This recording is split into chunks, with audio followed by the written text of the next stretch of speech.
Good morning, everybody, and welcome you all. We are reading Nazism and Rise of Hitler.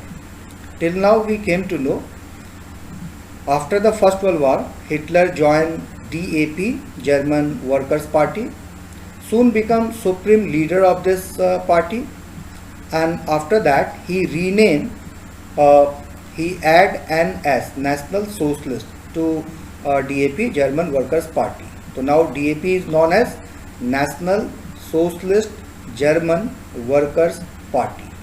This is famously known as Nazi Party, and this is how Nazi Party emerged in Germany. When Nazi Party performed better in the election of 1932, Nazi Party managed to win 37% of seats and become one of the largest party in Riksdag, German parliament. So after that, he was offered chancellorship of Germany by Hindenburg, then the president of Germany. After becoming chancellor of Germany, or after becoming supreme political leader of Germany and obtained supreme political post of Germany, he started destroying democracy and established dictatorship.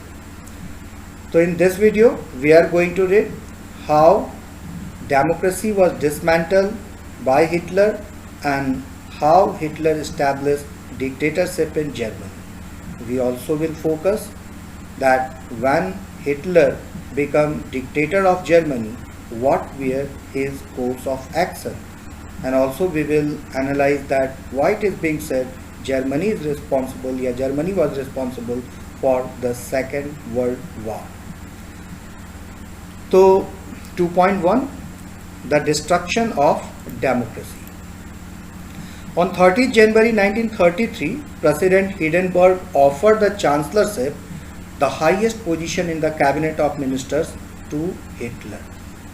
So we came to know actually no other option was there to Hindenburg, because other option was a bit more critical, because he will have to organize several political parties to establish a government, and that would not have been a stable government. So in this compulsion, Hindenburg offered chancellorship to Adolf Hitler. So having acquired power, Hitler set out to dismantle the structure of democratic rule. A mysterious fire broke out in the German parliament building in February. Nobody knows till now who were responsible behind this fire.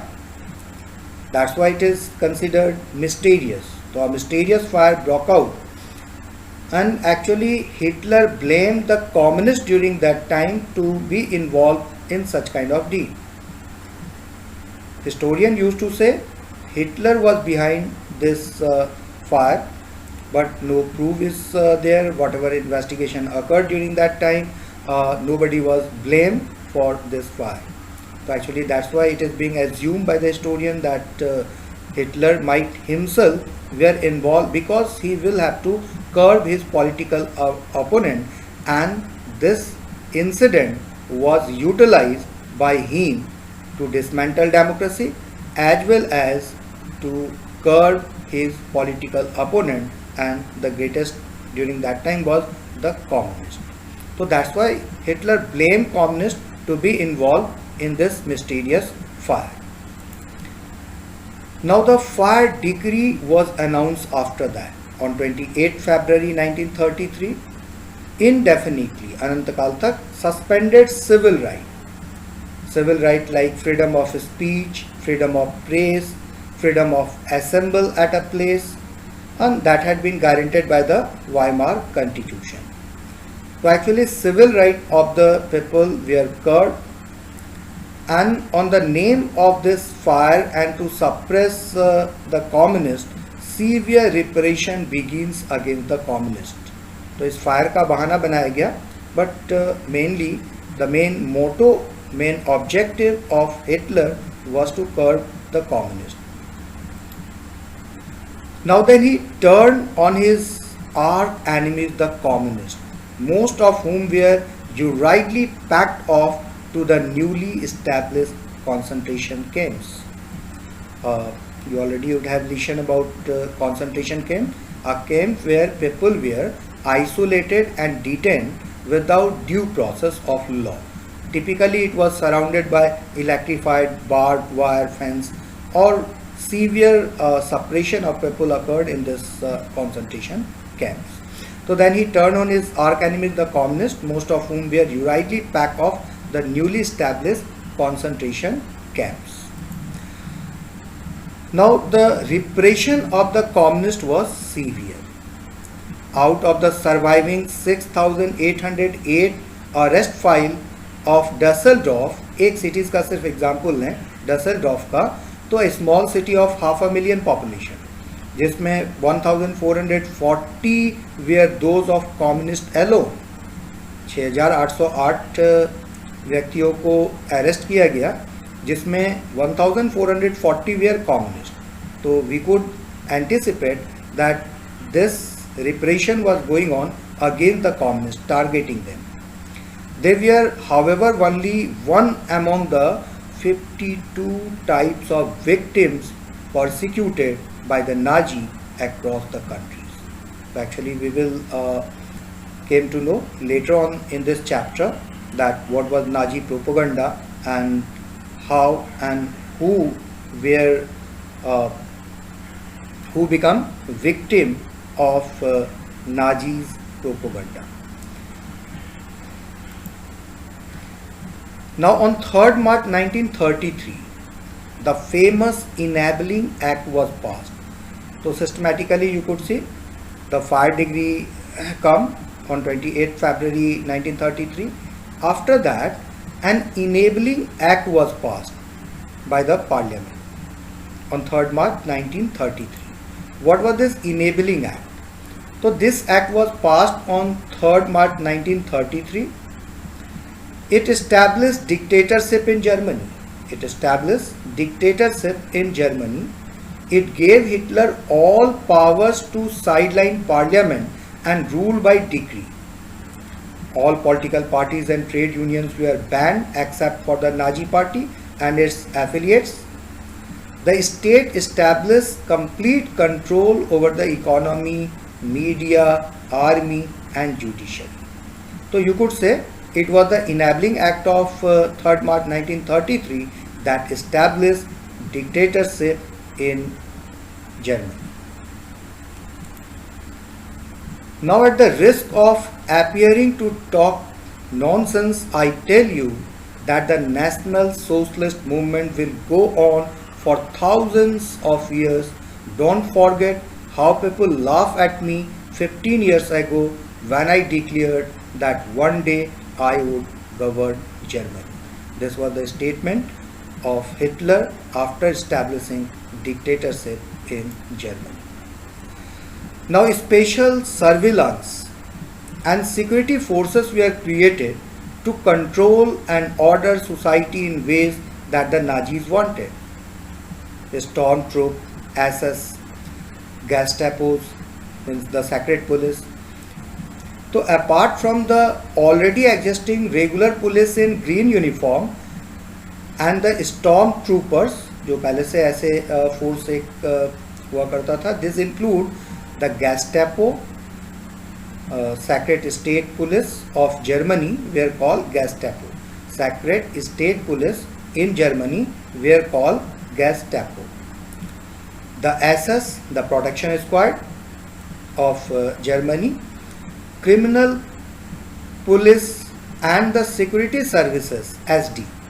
It was the extra constitutional power of these newly organized forces that gave the Nazi state its reputation as the most dreaded criminal state.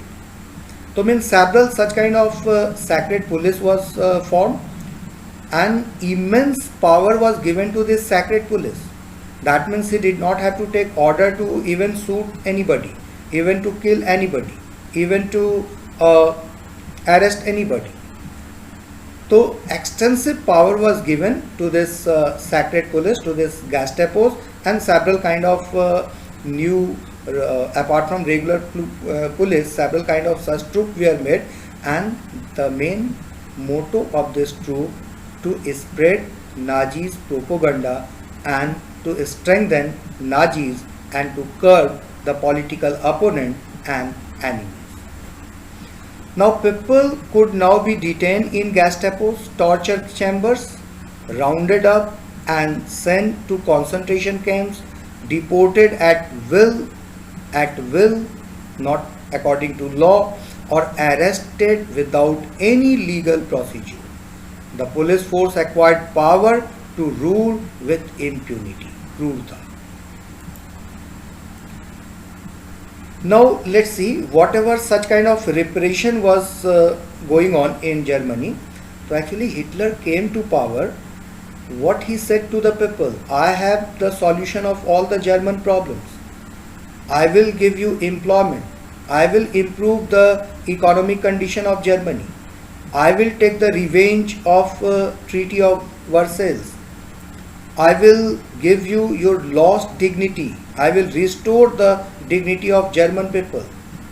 So actually whatever such promises that had been done by Hitler, so actually it could not be fulfilled only by repression and suppression of political enemies. So apart from that, Hitler would have to take some economic measures also to improve the condition of Germany.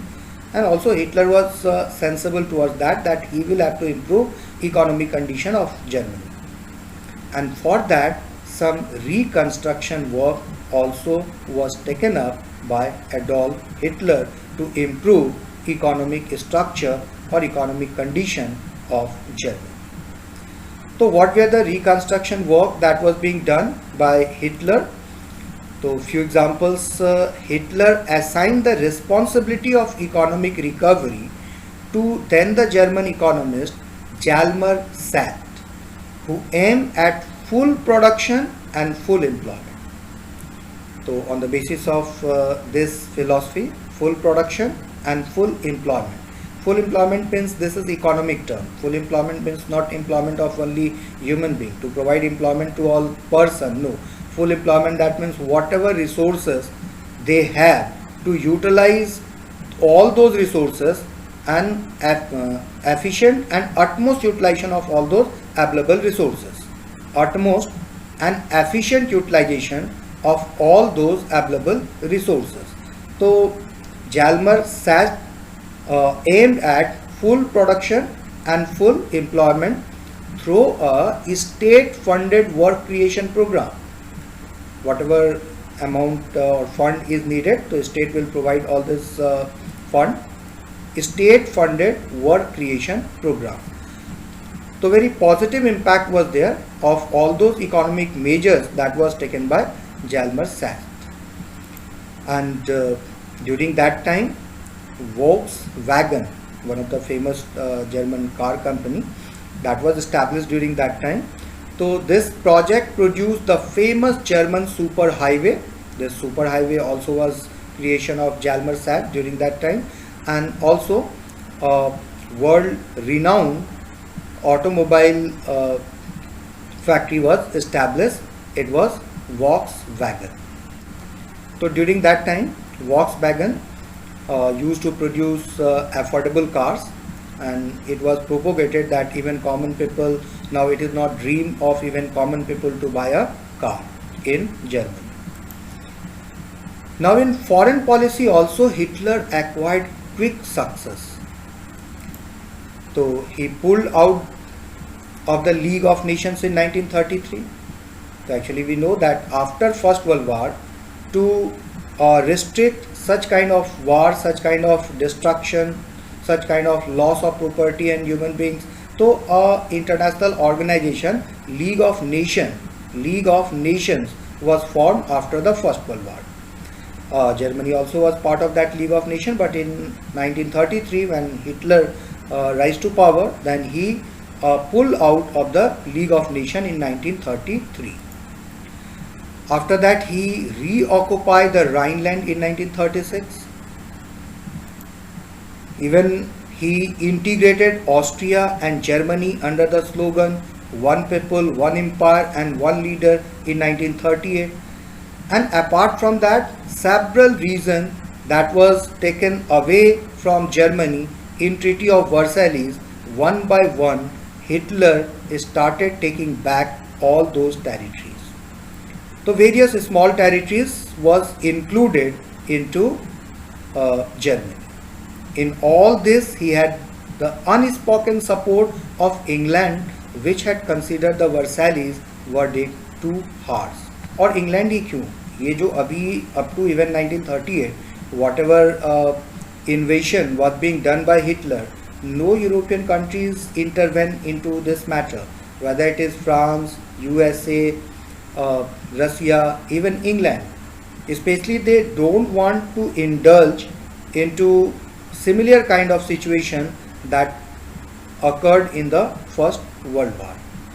So you could see these are the German states: Norway, Belgium, later on France also, Yugoslavia, Greece, Ukraine, Poland, Estonia. So all this region was taken back by Germany, that was annexed by him in the First World War. Even some territories that was not part of Germany initially, it also was annexed by Hitler. Now, Sack had advised Hitler against investing usually in rearmament as the state still ran on deficit financing. मतलब too much expenditure was done on rearmament, defence equipments पे बहुत ज़्यादा खर्च किया जा रहा था. तो जैल्मर सैथ ने एक बार हिटलर से कहा कि नहीं, हमको आर्मामेंट में कुछ कमी लानी चाहिए ताकि जो डेफिसिट फाइनेंसिंग है उसको कम किया जा सके. But cautious people however had no place in Nazi Germany. So each and everybody could follow the instruction, could not give advice to Hitler. Whatever instruction had been given, you are only to follow those instruction, and cautious people however had no place in Nazi Germany. So that's why we could understand what would have happened with the Sack. For giving this advice, he was sacked. And what Hitler used to say, resources were to be accumulated through expansion of territories and not decrease their expenditure upon armaments. Now, in September 1939, Germany invaded Poland, and it was the beginning of Second World War. So, attack upon Poland was not easier for Germany, because there was a treaty between Poland, France and England, and the responsibility to provide protection to Poland was with France and England. इन तीनों के बीच एक treaty हुई थी कि Poland की securities की जिम्मेदारी France और इंग्लैंड के पास होगी. And when Germany invaded over Poland, this started a war with France and England also. So in September 1940, a tripartite pact was signed between Germany, Italy and Japan. It was known as Axis power. तो एक allied power तो थे ही उधर, इधर भी एक pact हो गया, एक्सेस पावर. एक्चुअली जिस तरह से जर्मनी में नाजिज्म प्रोपाउंड किया गया, the same way in Italy Mussolini, similar kind of dictator like Hitler was there in Italy also, Benito Mussolini. तो जर्मनी, इटली एंड जापान में भी ऐसे तो वहाँ मोनार्की थी, but even during the monarchy army leader जो होते थे, आर्मी चीफ जो होते थे, वो एक्चुअली उन्हीं का, मतलब जितने भी डिवीजन्स होते थे उन सारे डिवीजन्स में इनडायरेक्टली एक तरह से मिलिट्री ही रूल करती थी. तो actually Germany, Italy or Japan, similar kind of political system was in all these three regions, and that's why an Axis power was established with this tripartite pact that was signed between Germany, Italy and Japan.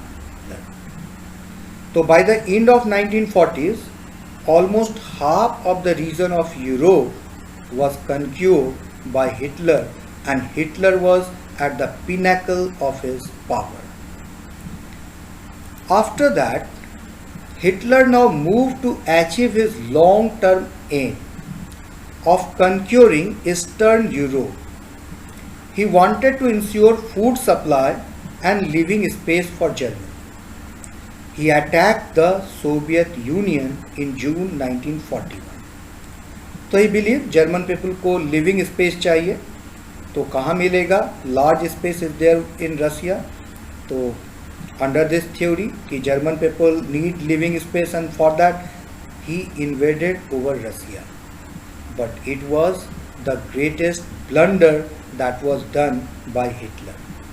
और it is being said, अगर ये blunder Hitler ना किया होता तो perhaps the result of Second World War would have been different. In this historic blunder, Hitler exposed the German Western Front to British aerial bombing and the Eastern Front to the powerful Soviet army. The Soviet Red Army inflicted a crushing and humiliating defeat on Germany at Stalingrad.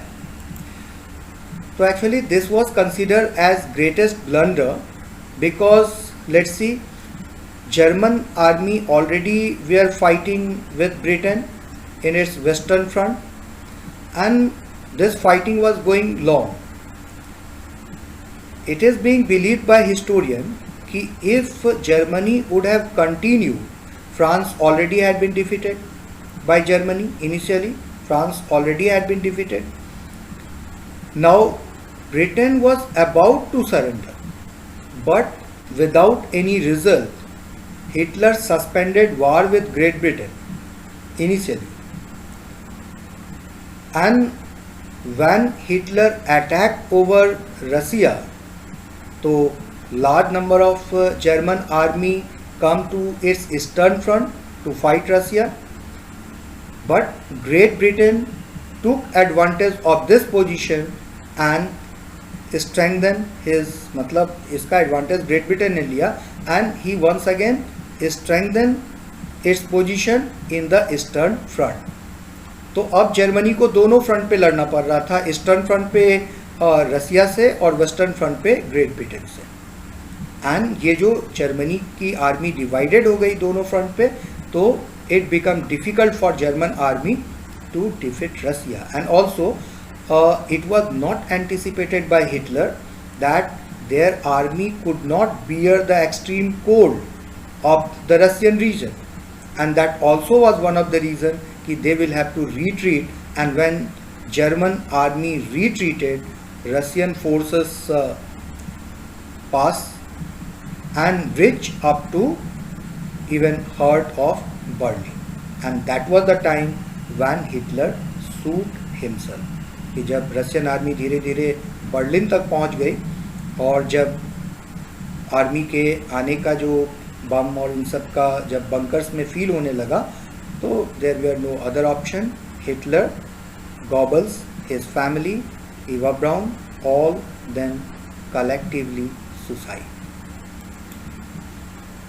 Now after this, the Soviet Red Army hounded out the retreating German soldiers until they reached the heart of Berlin, establishing Soviet hegemony over the entire Eastern Europe for half a century thereafter. So this victory of Russia made Russia a superpower. और अगले 50 साल तक, 90s तक की बात करें तो even 90s तक Russia dominate all over the world as a super power. तो इन 91 रसिया का डिसइंटीग्रेशन हुआ, तो after disintegration it become a bit weak, but अब भी काफ़ी पावरफुल है. Even now Russia is powerful, but after disintegration तो it's power and position a bit decline.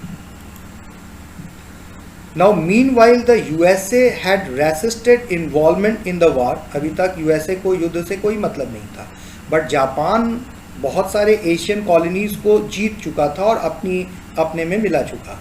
तो बहुत सारे इंग्लैंड की कॉलोनीज़ थी, बहुत सारे इवन यूएसए की colony that was captured by Japan. तो इन रिटेलिएशन जापान को ऑयल सप्लाई बैन कर दिया गया, मतलब ऑयल सप्लाई बहुत सारे कंट्रीज़ पे ये दबाव डाला गया कि वो जापान को ऑयल सप्लाई नहीं करेंगे, जो भी फ्रेंडली कंट्रीज़ थे एलाइड पावर के। तो एक्चुअली इससे बौखलाकर जापान ने attack over Pearl Harbor, 2500 naval army of USA died in that attack, and to retaliate, America involved itself in the Second World War. And 6th August and 9th August, we already have discussed about that. What happened? When Japan extended its support to Hitler and bombed the US base at Pearl Harbor, the US entered the Second World War, and when US entered the Second World War comes to an end.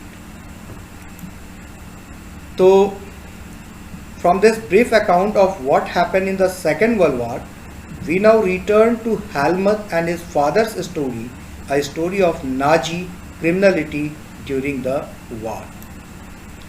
So in the next video we will discuss about the Nazi worldwide. The crime that Nazi commits were linked to a system of belief and a set of practice. What was this system of belief and what was this set of practices that we are going to analyze in the next video. And I forgot one instance to told you in this video. Later on I will told you ki how Hitler has taken revenge of the Treaty of Versailles.